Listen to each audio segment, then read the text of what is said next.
Well, well, well. What's that lurking just outside your window? It sounds like a relative calling you to the woods. But we all know your family is sleeping in their rooms, unaware of the danger that looms. Be very wary as to what whispers in the dark, as they might have a story to tell, and it will surely leave a mark. Skinwalkers and Wendigos are some of the most horrifying legends of Native American lore. It seems even though native lands are few and far between these days, that their lore still roams free. These subscribers sent in their allegedly true encounters with Skinwalkers and Wendigos that will surely freak you out. If you have a story you'd like to share in a future video, be sure to send it in at swampdweller.net, or the email you can find in the description down below. Don't forget to hit that like button and subscribe. Now, let's get into these creepy tales.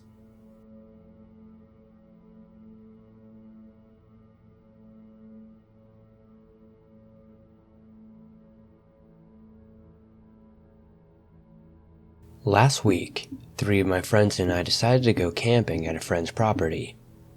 The land spans roughly 140 acres and is often used to hunt white-tailed deer and turkey. We live in central Iowa, near a dell, and this trip, we wanted to be minimalist as possible, so we brought no tent and no food. We arrived on the property at 1 p.m., and the entire day was relatively normal. We had no weird experiences till night came. That night, around 8 p.m., we got a text from one of the group chats, asking if one of the people from the chat would come over and chill for a few hours with us.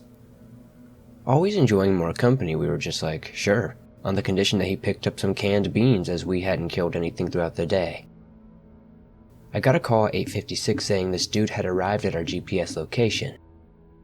2 of my friends and I left him, rifles in hand, as the area was full of mountain lions and you really didn't want to get in range of one without any way to defend yourself.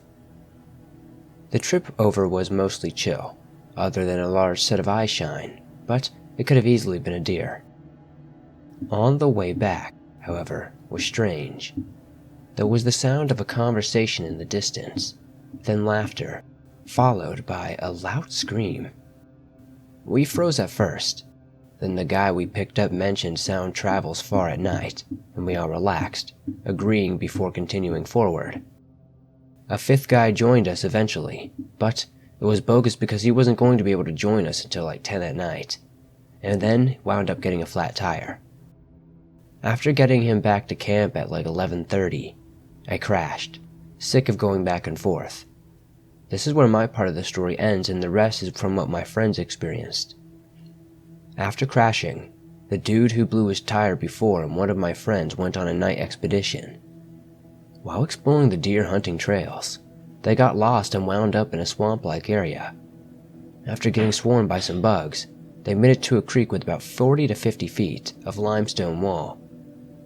While down there, he felt really uneasy, and he said they felt like they were being watched. He motioned for the other guy to go, and they left shortly after that. The whole way they heard a rustling noise and believed they were being followed. Eventually, they made it back to the camp, but my friend would never forget that feeling, and it still haunted him.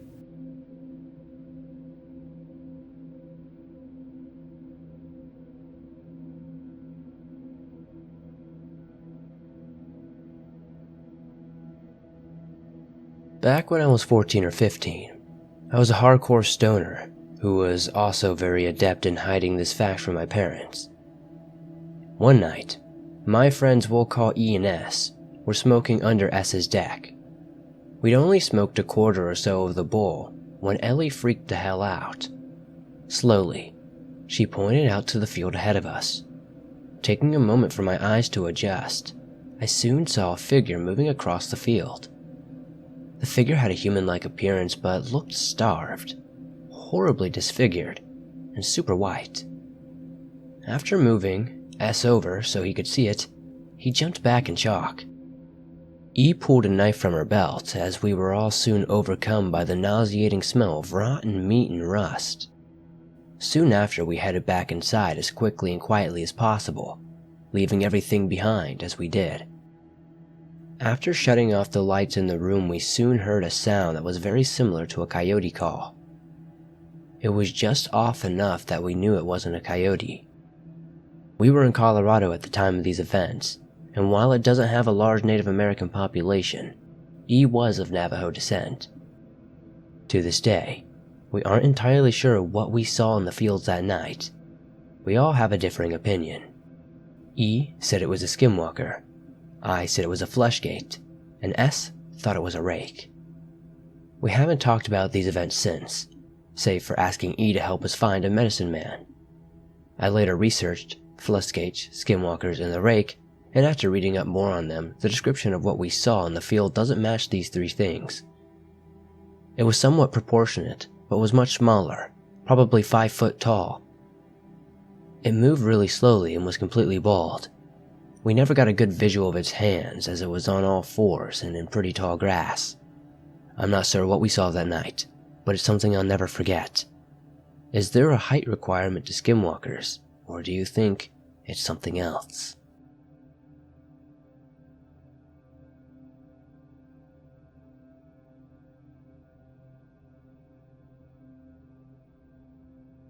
A couple years back, I was living in Snohomish with my dad, way out in the woods between the Snohomish and Granite Falls. We had neighbors, but not overly close together, and a good 10-acre stretch behind our house was just woods. We cared for a pretty humble indoor weed grow, inside of an old shop garage about 50 yards away from the house. And very often in the evenings, I would go out there with him and his dog, a yellow lab girl who had really bad anxiety and was afraid of everything. We'd end up losing track of time because the room was pretty loud inside and had no light leaks. It wasn't unusual to finish up some work and open the door to complete pitch black between the shop and the house, with just a small motion sensor light to illuminate the 15-foot area in front of the door. Closing up shop was pretty loud and rustly, messing with tarps, etc. to ensure no light would leak through the door after we left. Often, we would be stoned and the dark would make me nervous. It wasn't rare for the dog to start barking towards the woods at this point before we headed up to the house. We had tons of wild rabbit, deer, black bear, neighbor pets, raccoons, and most times it would startle me, but I was usually able to easily figure out what the dog was upset over. One time when we had just finished closing up shop, my dad pulled out his phone and turned on his flashlight app, which makes a really loud noise. My dad always had his phone on full volume. 2 to 4 seconds go by and something in the woods, about 80 yards away, replicates the exact noise, best it could, directly towards us. We both froze. The dog immediately tucks her tail, starts whimpering, and retreats behind the shop, the opposite direction of the house. This is something I've never seen her do. We didn't say much, exchanged a "what the hell" look, and after, hesitating for just a moment, we shuffled towards the house through the dark. I was really shaken up, and even with my dad to my left holding the phone, I stumbled into the edge even with the light, quietly swearing as I pulled away cause rose bushes hurt. We're heading up the walkway that approaches the house, our backs now facing the empty woods when we hear the noise one more time, with a tone that felt more desperate and closer than the first mimic. We locked all of the doors, turned all the outdoor lights, and began illuminating the woods with some more powerful flashlights we had upstairs. We tried getting another response with the phone app, but nothing. Eventually, after what felt like 10 minutes of calling the dog, we got her to come back, quickly jogging through the door with her tail still tucked. We have only talked about it a few times since, but even remembering it just gives me chills.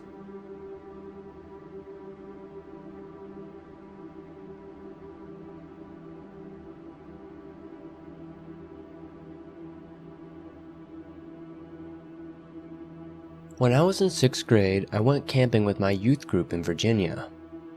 The only people who went there were several 11-year-old boys, my youth minister, and his wife. In the middle of the night, I was kept awake by the cold. My head was right at the corner of my tent, and all the rest of the boys were also in that tent. There was only one other tent for my youth minister and his wife. While I sat there looking at the tent, I would be here for the occasional frog and bird outside. At one point, I recall hearing a young girl saying, "Hey," repeatedly right outside the tent. I woke up to two other boys and asked them if they heard it. One of them did, but the other said he could only hear frogs. Then, as if the girl was becoming desperate for attention, she started saying, "Please, help me," in a trembling voice. My two friends and I agreed to wake the others. All five of us left the tent and saw no one. Our youth minister came out of his tent and asked what we were doing. I said we thought we heard someone outside, so he and his wife went to the edge of the woods with flashlights and found nothing. We all went back to our tents and went back to sleep. Then after about 20 minutes I heard the trembling voice say, "Why won't you help me?" This time I quickly grabbed a flashlight and opened my tent and saw nobody. For the past 7 years I have blown off this weird event to some prankster in the woods. The creepy thing is that what if it actually was a little girl in need of help? We told the camp manager or whatever you call them, and they said that they would look into it, but I never got an answer. After years of knowing about skinwalkers and the like, I thought I might share this to see what you all think.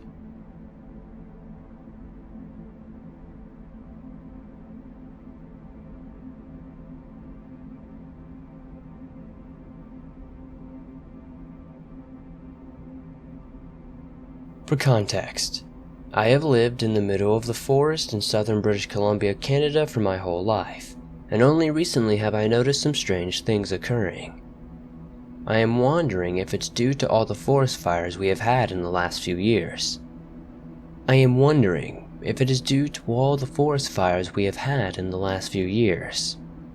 Much of the wildlife has been forced to move from their homes. This has caused a lot of wildlife to be disrupted, and the usual flow of things has not been normal. Though, this is only one explanation I have come up with. Closer to the end of my year, my German Shepherd, Kaita, has been barking a lot around the house. Usually, I chalk it up to her being bored, but I can tell by the different barks she makes if something is actually there. Also, it is not uncommon for her to dash into the brush after some unknown animal, usually a deer, with her little mutt sidekick Jazzy. They can be gone for hours at a time.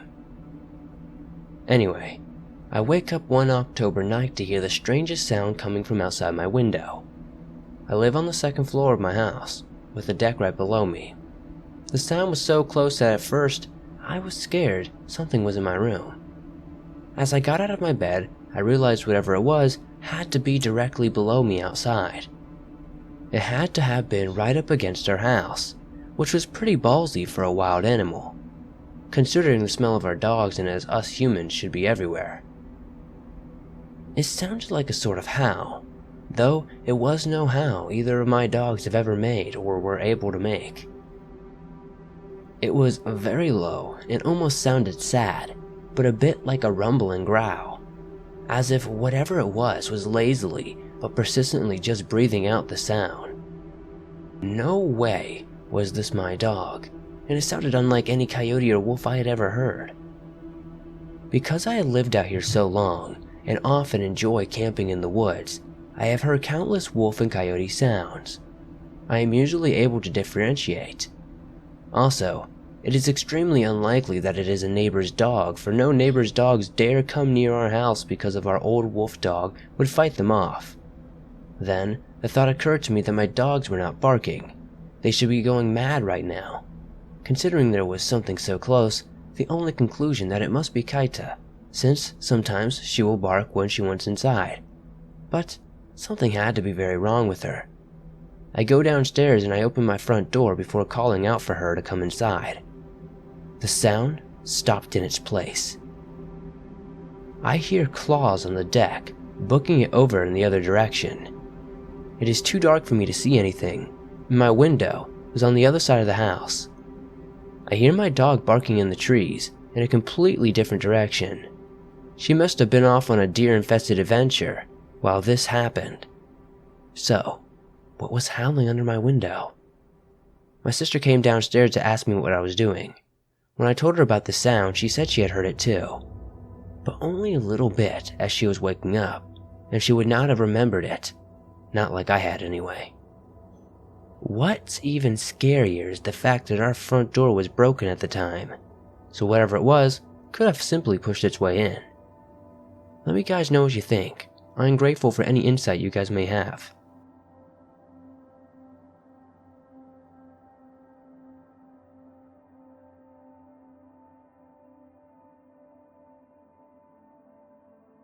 This happened to my big brother when he was 15. We grew up on the Navajo reservation in Arizona. He was coming home from hanging out with a friend, and it was probably around 2 a.m. Because his curfew was 11, my guardian had been up waiting for quite a while. I know this because she was talking to my mom in the kitchen and super angry. When he came in, my guardian started to tell him off but stopped because he was crying and talking in a hysterically frightened tone. Apparently, he came in the back gate and saw a coyote standing propped up on its hind legs against the back door looking in the window. This wasn't so odd because it was Arizona, but when he came closer, the coyote turned its head to look at him, and as it did, it turned its whole body and started walking toward him on 2 legs like a man. My brother swears it looked too big for a coyote as it came at him. He ran back out the gate and came around to the front door. To this day, he still cries talking about it. He's convinced he encountered a skinwalker watching our family. I also remember a wicked-looking eagle following me everywhere I went up there. So much so that as a kid I talked about it and tried to even talk to it, and considered it one of my closest friends at one point. I know it sounds crazy, but as a kid, I remember telling it a really crappy joke, and I loved hearing it laugh in my head.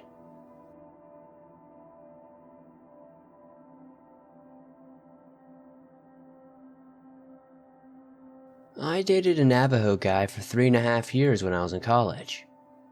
We would go back to the reservation pretty frequently to visit his family or for holidays. It is taboo for them to talk about it, but I was able to get my ex-boyfriend to tell me a lot of stories and lore about skinwalkers, because I was really fascinated by them, and I guess he wasn't too scared to tell me.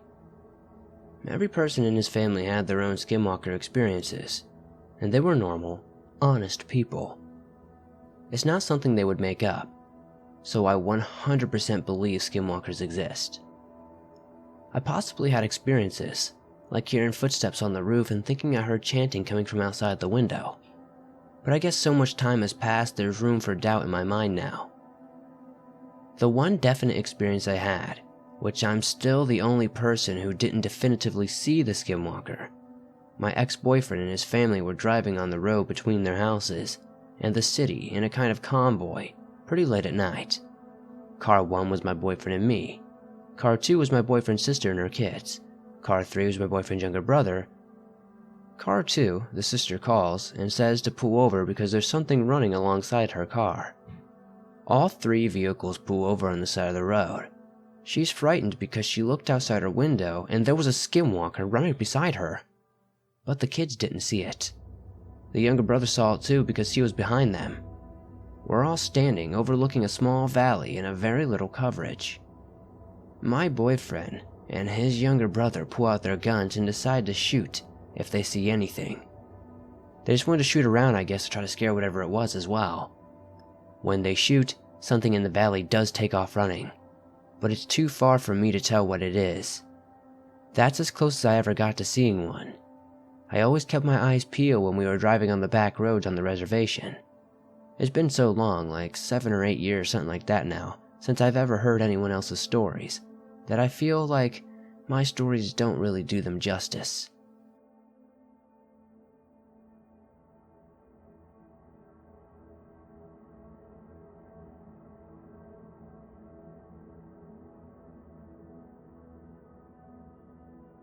This encounter is secondhand, but was told to me on multiple occasions by the person that experienced this. I'm a natural skeptic and cynic, so I can't say I 100% believe it, but his telling of it was pretty simple yet concise and did not vary between retellings. I've known this guy for many years, and his advice and input on just about everything is well reasoned and always helpful, so I'll just take his word on it, even with a grain of salt. So let's get down to business. My friend, we'll call him Marv, likes to go on solitary camping excursions on occasion, to be one with nature and things like that. He is also an avid gun collector and enthusiast. I don't remember exactly when he said this took place, but it was a few years back and he decided to go camping on a whim. He packed his gear up, a few guns, a hunting rifle, and a .45 sidearm specifically, and headed out in the country into a vast swath of property owned by a friend of his. He had full permissions in the works. This happened close to the Kisatchie National Forest in south-central Louisiana. I won't be any more specific other than that. Safe to say it's miles and miles of forest and wilderness. He liked to hike in pretty deep and camp at a specific spot he found a few trips prior. These details are kind of sparse as it's not really the meat and potatoes to this encounter. So, he made his way in and set up camp in his usual small clearing for the night. Skipping ahead a few hours, it was now late afternoon when he heard leaves crunching and twigs being stepped on. He assumed it was an animal at first and got up from cooking something on the fire and tried to get a look. He gazed in the direction of the noise and saw a man approaching through the trees a good few yards away. He has described his etiquette for dealing with other people in very remote places as always being cautious, as more often than not people he come across out there are armed like him. He tries to stay as friendly as possible but still keeps his guard up looking for any ulterior motives, as you never can tell what some folks are up to out in the middle of nowhere.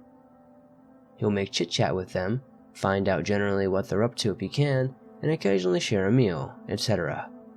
He's never really met anyone nefarious as of yet other than this situation. Maybe one other, but that's a whole other ordeal. So, one thing that sets off small alarm bells for him is that he knows he's the only person with permission to be on this property. And secondly, this guy is not dressed for the location at all. He said this guy was wearing a white t-shirt, short blue jogging shorts, white socks, and sneakers. Mind you, Marv is miles out in the middle of the woods away from any paths, roadways, houses, or anything really. Nobody's going to casually stroll into his current location dressed like that unless they are lost or confused. It was early fall but not quite cool, very normal for Louisiana, so there's a ton of mosquitoes, ticks, and other insects aplenty. You're not going to have most of your skin exposed if you can help it deep in the woods. I know that all too well from personal experience myself, so Marv assumes something might be up and calls out, "Hey there, do you need help or something?" Pretty loud. Definitely loud enough to be heard. The guy keeps walking forward, staring directly at him. Marv is starting to get unnerved. As I said, I know this guy well, and he's cool as a cucumber in a tense situation. Getting more uneasy as the guy is closing the distance. He gets to his feet and loudly declares, "Hey man, can I help you with something or what?" The guys are 15 to 20 feet away from Marv now, standing at the edge of the clearing and forest. The guy looking at Marv dead in the eye speaks and clearly says, "Help me." Marv said he was already starting to actually get worried at this point because he said the way the guy said this was as if something that didn't know exactly how to talk or how to actually say words. It did not sound right. The guy, still unmoving, says, "Help me."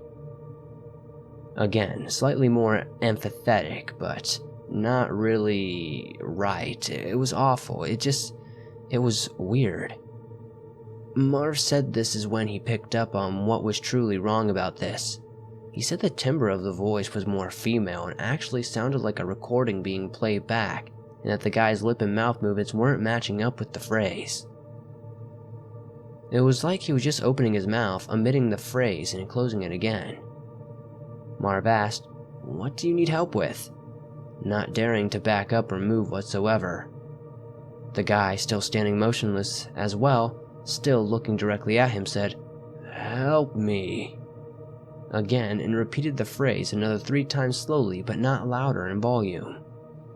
Marv, now totally unsure of what the hell is going on, interrupts the guy by barking, Alright, you need to go now unless you actually need my help. Do you need help or not? He continued, loud and firm in tone. The guy didn't miss a beat and started up with the help me's again, and made as if to take another step in Marv's direction. Marv told me that when he did that, the only thing that made sense at the moment was to draw his .45 semi-automatic pistol and pointed it at the guy, telling him again, "You need to go. I don't care what you want." The guy starts to get more animated and agitated, actually starting to say the phrase louder, now over and over, but not stepping closer or backing away. Marv did what he thought was right, given his current predicament, assuming he was dealing with an unstable or potentially dangerous individual, and discharged a round into the front of the guy. Right into the ground.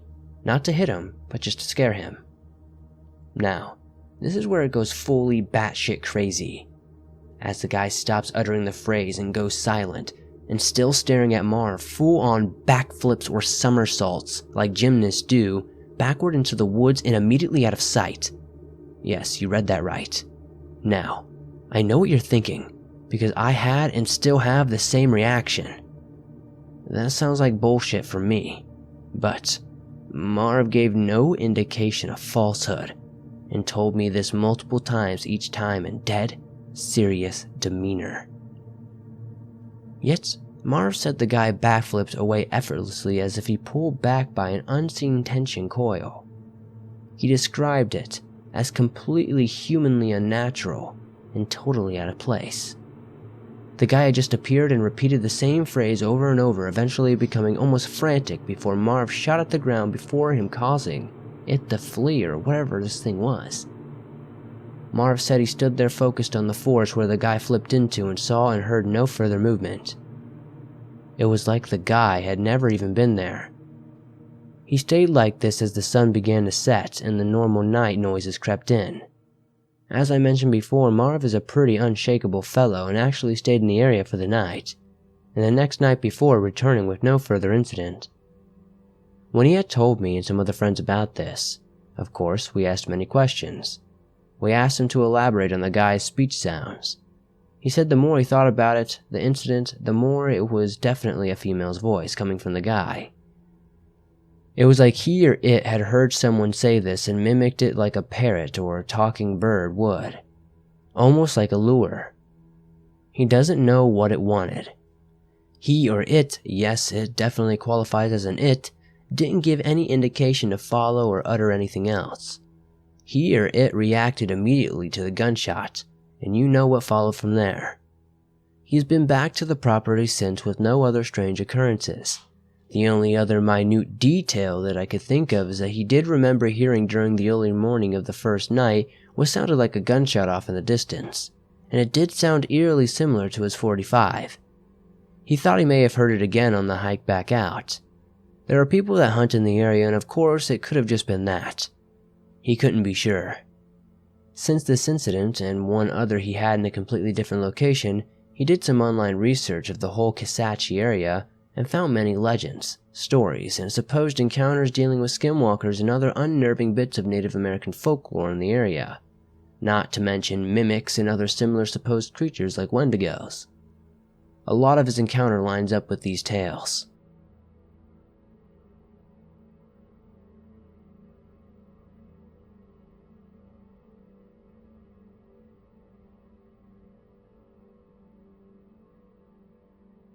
Thanks for watching. These were some truly creepy tales of alleged encounters with Wendigos and Skinwalkers. These are some of my favorite to read, simply because of how absolutely eerie it must feel to be stalked by something that looks so alien. The lore and stories behind these creatures are second to none in the world of monsters. I am always looking for more of these stories, so if you have a Skinwalker or a Wendigo story you would like to share on the show, be sure to send it in at swampdweller.net or the email you can find in the description down below. I'd love to share your story with everyone here in the swamp. Be sure to give this video a like if you enjoyed these stories. The more likes this video gets, the more I know you want to hear more. And don't forget to subscribe if you haven't already, and turn on that notification button to never miss a new video. I upload them almost every single day, and all things natural and supernatural. By the time this video comes out, we more than likely would have hit 100,000 subscribers, and I can't thank you guys enough for that. I have plans for an epic celebration video for you all soon. I love you guys and appreciate you guys more than anything. You guys have given me and the swamp so much, and I can never truly pay you back for that. But I do the best I can with these videos. I'll see you guys soon with another creepy video.